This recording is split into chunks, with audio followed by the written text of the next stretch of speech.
আজই ডাউনলোড করুন আর এনজয় করুন আপনার পছন্দের শো। আদি, লড়াইটা আমাদের ঘরের ভেতরে না, ঘরের বাইরে। আর সেই লড়াইটা আমরা সবাই জিতবো, জিততেই হবে। তোর মা নন্দিনীর নামটা শোনার পর থেকে যেভাবে আমার দিকে তাকালো না, মনে হলো যেন কিছুক্ষণের জন্য ওর হার্টবিটটা থেমে গেছিল।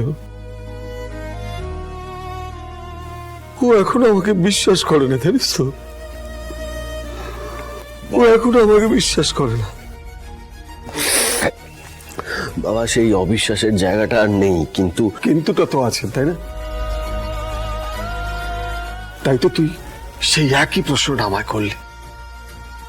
ফাটলটা তুই আমার চোখে আঙুল দিয়ে দেখালি। ভুলের কোনো সংশোধন হয় না, প্রায়শ্চিত্ত হয় না, কোনো ক্ষমা হয় না। তোরা কেউ আমার কোনোদিন ক্ষমা করিস। আমি যতই চেষ্টা করি না কেন, ভুলটা ভুলই। যতদিন বাঁচব এই অবিশ্বাসের দগদগে ঘাটা বুকে চেপে নিয়ে বাঁচতে হবে।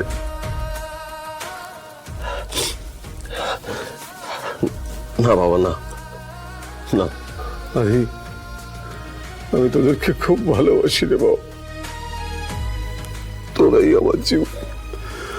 আমি শুধু এইটুকু তোদের বলতে পারি, যে ভয়ে তুমি কাঁটা হয়ে আছো সেটা ভুল। তোমার ভয় পাওয়ার মতন কোনো কাজ তোমার বাবা করেনি। বিশ্বাস করো, বিশ্বাস করো, আমি জানি না এই দময়ন্তী কে। এটা আমার কাছেও একটা রহস্য। ব্যাস,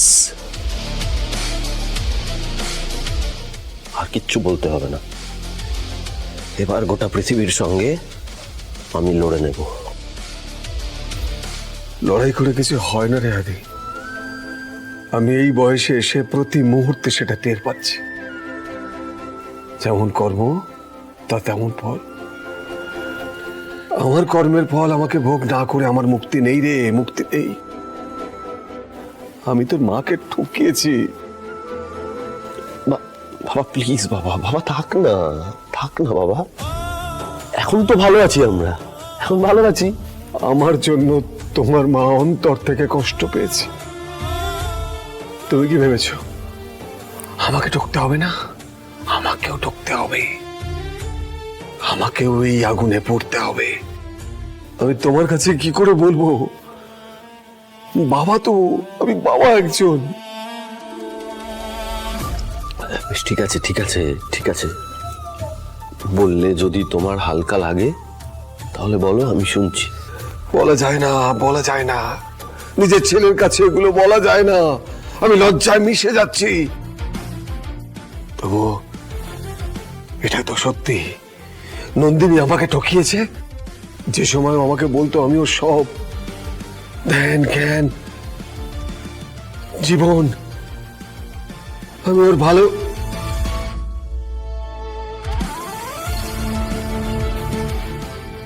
সেটা সত্যি ছিল না, সেটা সব ছিল না। নন্দিনীর জীবনে যদি আমি সব হই তাহলে তো তেমন না, না না না, আমি কিচ্ছু পাইনি, কিচ্ছু পেলাম না। আমি নিজে ঠকলাম, আমার আমার বিজয়াটাকে ঠকালাম। এখন অবিশ্বাসের কাঁটাটা বুকে নিয়ে বেঁচে থাকা। বাবা পারবো না রে, আর কোনোদিন পারবো না। কোনোদিন আয়নার সামনে দাঁড়াতে পারবো না রে। আমি নিজের কাছে নিজে ছোট হয়ে গেলাম।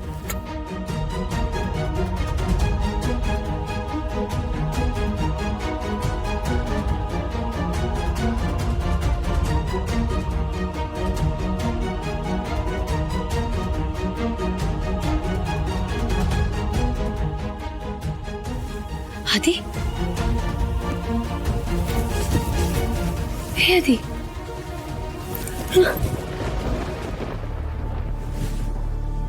সবটা এলোমেলো হয়ে গেল জানো। বাবাকে কষ্ট দিয়ে ফেললাম, বাবাকে কষ্ট দিয়ে ফেললাম। কিচ্ছু এলোমেলো হয়নি আদি, কিচ্ছু এলোমেলো হয়নি, কোনো কোনো ভুল হয়নি। আরে তুমি কষ্ট পাচ্ছিলে, তুমি নিজের কষ্ট তোমার বাবার কাছে জানিয়েছো, বাবাকে বলেছো। এটা তো কোনো ভুল নেই, এটা তো কোনো অন্যায় নেই। শুধু আর আর আর কিছু জানতে চাও না আদি? ব্যাস। আমার আর কিছু জানারও নেই। না, জানতে চাইবেও না। বাবা যা বলে দিয়েছেন সেটাই শেষ, সেটাই সত্যি। এরপর তুমি আর অন্য কোনো প্রশ্নের পিছনে ছুটবে না।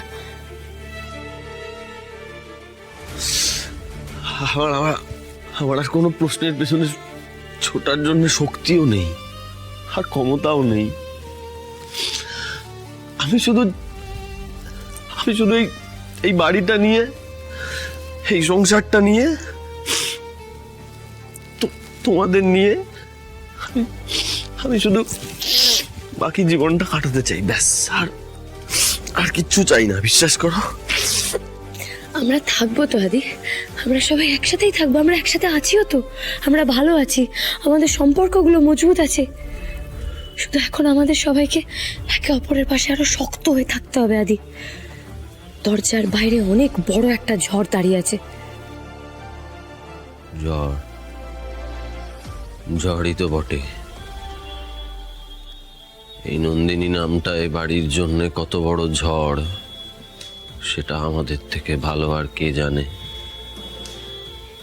সেই ঝড় এবার আর একা নেই, তার সাথে দময়ন্তীও আছে। বুঝতে পারছো তো কত বড় ঢেউ আমাদের সংসারের উপরে আছড়ে পড়তে এসেছে?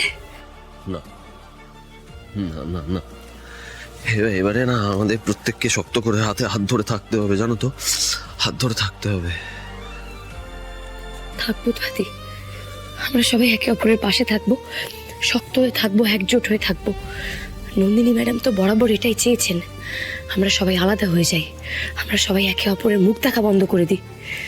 জানবে আদি, আমরা যত আলাদা থাকবো তত ও নিজের শক্তি পাবে।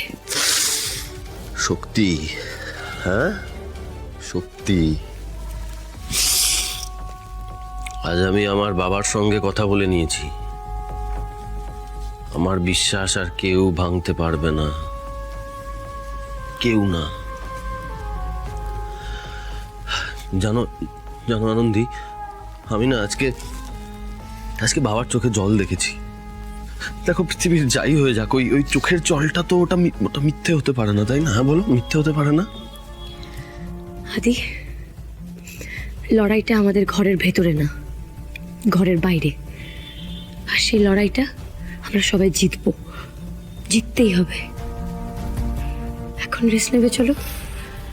কালকে দময়ন্তীকে কোর্টে নিয়ে যাওয়া হবে, অনেক কাজ। চলো। থ্যাংক ইউ রে দাদা। এই প্রশ্নটা আমারও ছিল, তবে আমার মধ্যে সত্যিটা জানার সাহস আর নেই।